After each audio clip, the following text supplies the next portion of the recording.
turns to Part 1. Part 1. Employee called Penny.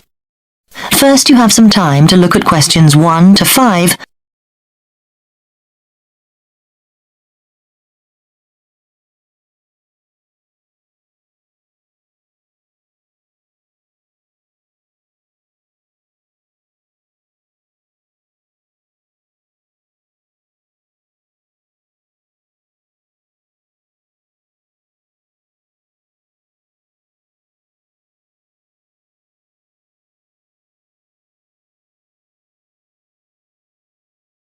Now we shall begin.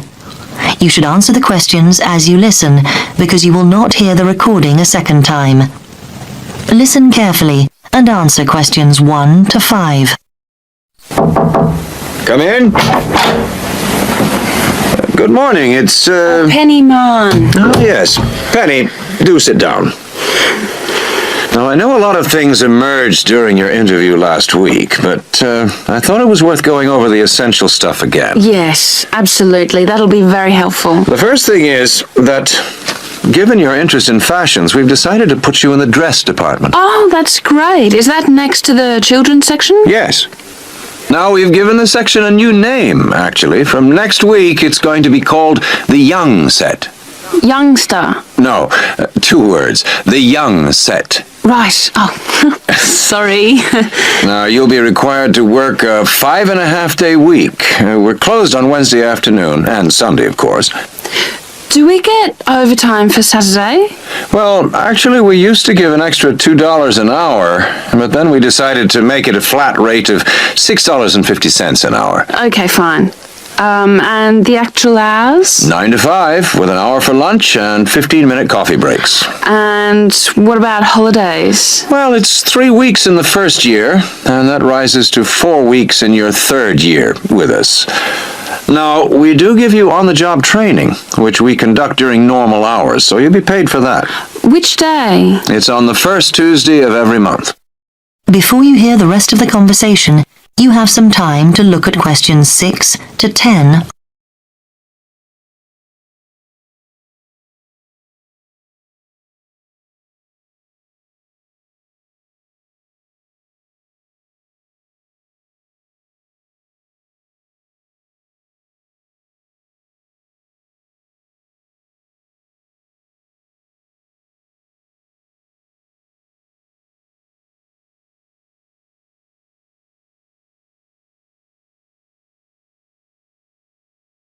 Now listen and answer questions 6 to 10.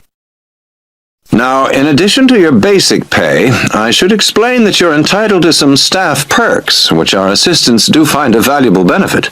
Do we get a discount? That's right, 25% off everything in the store, although we do make an exception for sale goods, which I'm afraid have no discount. Yeah, fine. And I was wondering about pension arrangements. You get a good company pension, which our personnel manager will be able to explain to you in detail. She's in room 12. Worth going along to see her. And who will I be working under? Mr. Appleby? The manager of your section is Mrs. Waddell. That's Waddell.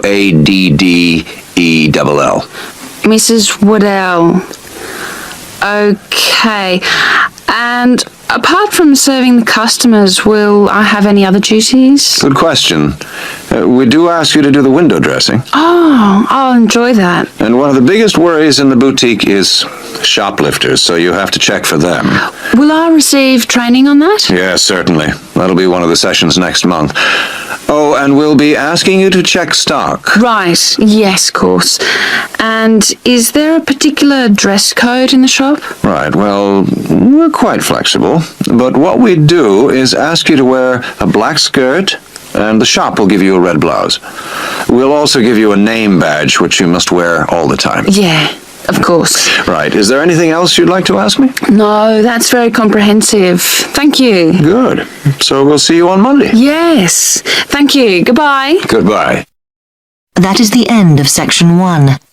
You now have half a minute to check your answers.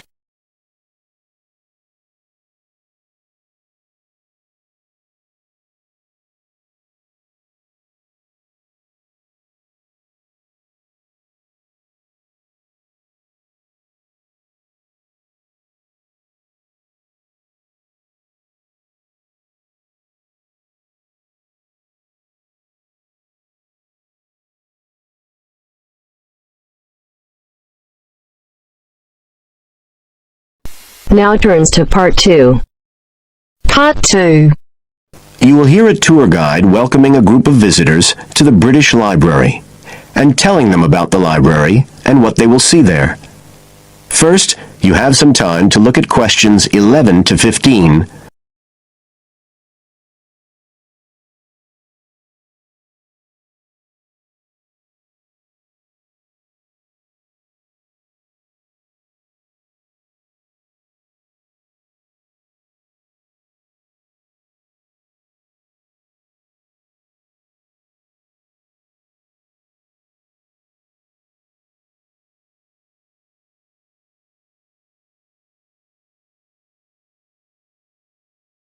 Now listen carefully and answer questions 11 to 15.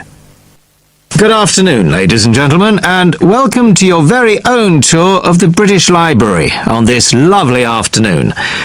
My name is Tony Walters, and I'm your guide for today. Could I please see your tickets for the guided tour? I'd also like to remind you that any tickets bought today do not include a visit to the reading rooms. I'm afraid we don't do visits on Fridays, or any weekday during working hours, so as not to disturb the readers. But if you do want to see those rooms, the only day there are tours is on Sundays. So, I don't want anyone to be disappointed about that today. Okay? Thank you. Right, we'll start with a brief introduction.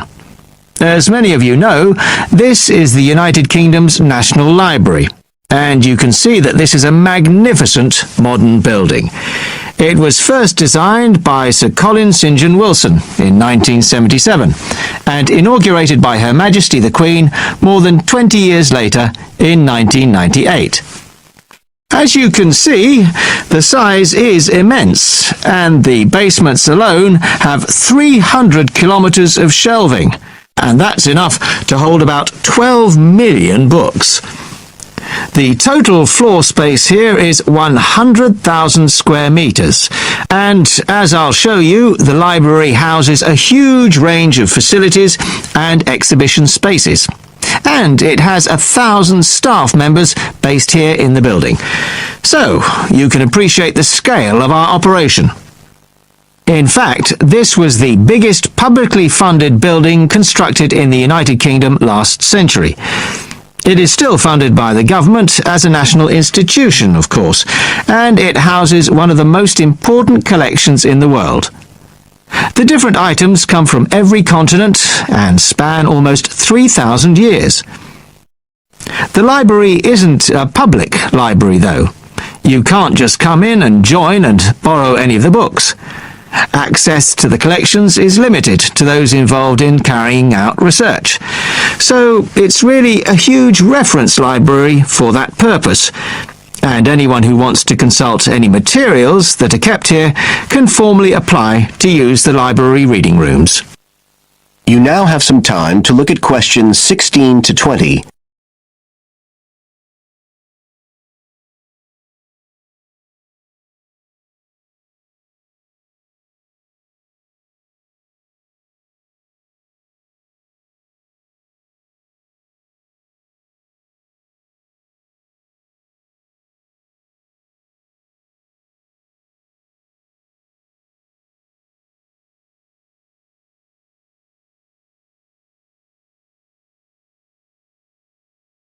Now listen and answer questions 16 to 20. Right, well, here we are, standing at the meeting point on the lower ground floor, just to the right of the main entrance. I've given you all a plan of the building so that we can orientate ourselves and get an idea of where we'll be going. Now, outside the main entrance, you'll see the wide piazza with the stunning sculpture of Newton. The sculptor was Paolozzi, but it's based on the famous image by William Blake, and it's definitely worth a closer look. On the other side of the piazza from the statue is the conference centre, which is used for all kinds of international conventions. We'll take a quick look inside at the end of our tour. Looking ahead of us now, you'll see that we're standing opposite the staircase down to the basement, where you'll find the cloakroom. And to the left of that, we have the information desk, where you can find out about any current exhibitions, the times of the tours, and anything you need to know, if you don't have a tour guide. As you can see, on this lower ground floor, we also have a bookshop. That's the area over to the left of the main entrance. You'll be free to browse there when we get back to the ground floor. Now, opposite the main entrance on this floor, we have the open stairs leading up to the upper ground floor. And at the top of them, in the middle of the upper ground floor, you can see a kind of glass-sided tower that rises all the way up through the ceiling and up to the first floor. This is called the King's Library. It's really the heart of the building. It was built to house the collection that was presented to the nation in 1823 by the King. You can see it from every floor above ground. When we go up there, you'll find the library's treasures gallery on the left. Can you find it on your plan? That's the exciting one. So we'll be visiting that first, but we'll also take a look at the stamp display situated behind it on the way to the cafe. A lot of people miss that. The cafeteria runs along the back of the floor, and in the right-hand corner you'll find the lifts and toilets. Always good to locate them. The other main area on that floor is the public access catalogue section, and I'll show you how that operates when we get up there. That is the end of part 2. You now have half a minute to check your answers.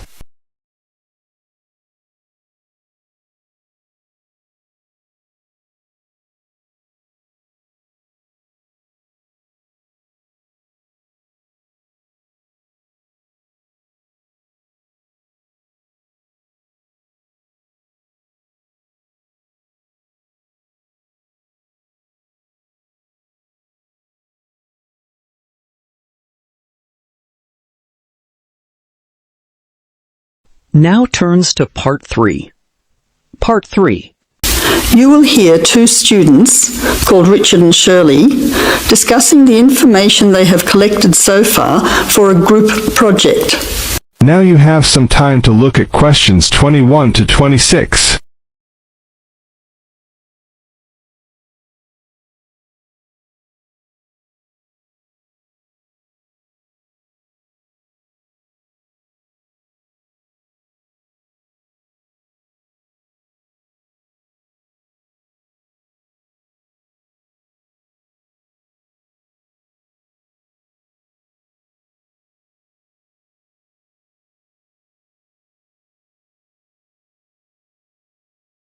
Listen carefully and answer questions 21 to 26.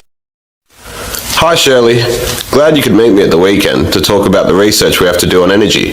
Yes, Richard, I think it's important that we stay focused on the specific area of our research, energy consumption. Did you know that the demand for electricity is growing faster than coal, oil and gas can supply it? Yes, indeed. Coal and oil, which I discovered are also known as fossil fuels, could have disastrous effects on world climate. My research supports you. I also found out that the weather could be affected by global warming. However, a range of fuels are used around the world. Did you know that the most common fuels are the fossil fuels, with oil accounting for almost half at 45%? Coal and natural gas are equal next at 20%, with nuclear power being the lowest at 7%. Other sources of energy are also near the bottom at 8%. Before the final part of the conversation, you now have half a minute to look at questions 27 to 30.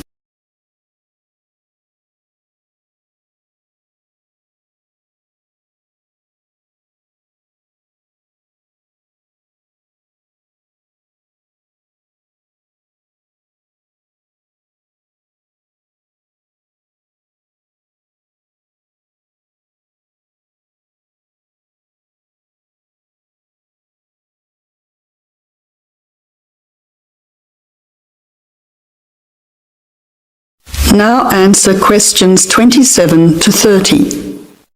That information will be useful when we look at the different energy sources in detail. We also need to look at the pros and cons of each type of energy. We've already said that fossil fuels increase the world's temperature, but we also need to mention the most serious issue, that these three types of fuel are finite, meaning they will not last forever. Another major disadvantage is that by burning coal and oil in particular, chemicals are released into the atmosphere, which combine with water to fall back to Earth and damage both plant and animal life. That really sounds useful. If you focus on coal, oil and gas, I'll look into nuclear power. It is common knowledge that nuclear power stations create radioactive waste, but I'm particularly interested in how this unwanted waste product is dealt with safely. I'll also need to look at the effects on people living near these power stations. Yes, I think all those areas need exploring. Do you think I should also look into renewable energy sources, such as wind and sun, energy that never runs out? Don't you think it's an important area to consider? Yes, but I don't think I'll have enough time to look at it in enough detail. I also agree that we have enough to focus on until our next group meeting. So to finish, you could find some information on the advantages of fossil fuels, and I'll give you the facts that I have already on coal, oil and gas. We don't need to look into other energy sources because I'll get more details on the nuclear industry. That's great. See you in 2 weeks' time. That is the end of section 3. You now have half a minute to check your answers.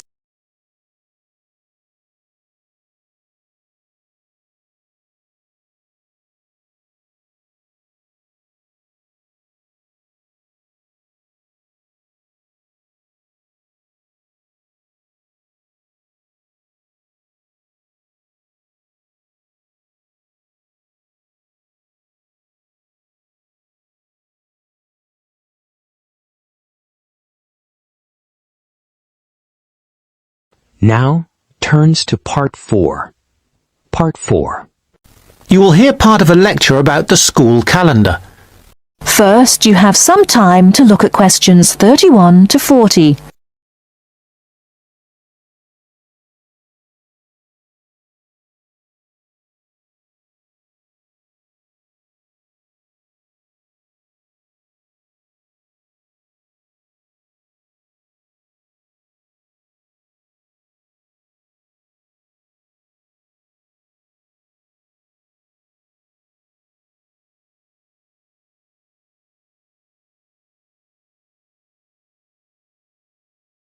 Now, listen carefully and answer questions 31 to 40.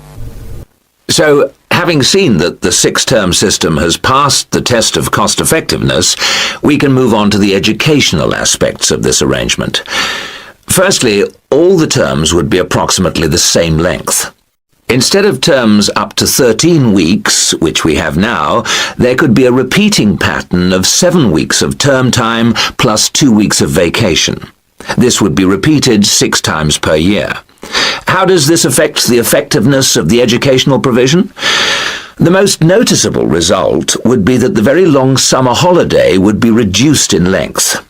This byproduct of the 6-term system could be beneficial. There's plenty of evidence of huge learning loss by pupils during the summer holidays. By learning loss, we mean the amount that pupils forget or lose during a holiday break. Ashley carried out a number of analyses which showed this conclusively. He investigated 39 studies examining the effects of summer holidays on standardized test scores. His analyses indicated that summer learning loss equaled 2 weeks to 7 weeks of instruction. On average, children's test scores were 3 weeks lower than when they left school in the previous term. He also found differences in the learning loss effect according to subject. The subjects he analysed were reading, writing and maths, and he found that the effect was greatest in maths and reading. Furthermore, although all social groups experienced roughly similar learning loss in the field of maths, the studies found that disadvantaged children showed even greater losses in reading skills. So, the problem of learning loss in traditional schools is clear. However, the results of studies into the 6-term system and learning loss are ambiguous. Marchmont found that pupils in six-term schools maintained their test scores after the shorter holiday period. This is certainly an improvement on the traditional system where, as we have seen, pupils perform worse after the summer break. Benson, however, found no differences between those in traditional schools and on the six-term schedule. It would seem reasonable that if long holidays result in learning loss, then shorter holidays should result in less learning loss. So we await the outcome of further studies. Historically, of course, everyone knows the reason for our system of 3 terms per year. In days when agriculture was of much greater importance in our working lives, it was essential that the children helped with the harvest. Later on, this changed, and more people moved into the towns. But then there was a new problem. Before air conditioning, it was very impractical to try to teach children in the summer months. Nowadays, that's no longer a barrier. One way of providing something different is the summer school. Here, there is a completely different kind of educational provision. Cooper and others investigated 93 summer schools and the results they achieved. They all had a positive effect on learning. Most summer schools, of course, have small classes, and class size was shown to have a positive effect. Additionally, summer school children usually benefit from a great deal of parental support, not least because payment of fees is involved, and this, as so often, was shown to produce very good outcomes. Results were most impressive, in maths in general. That is the end of part 4. You now have half a minute to check your answers.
Give it to me.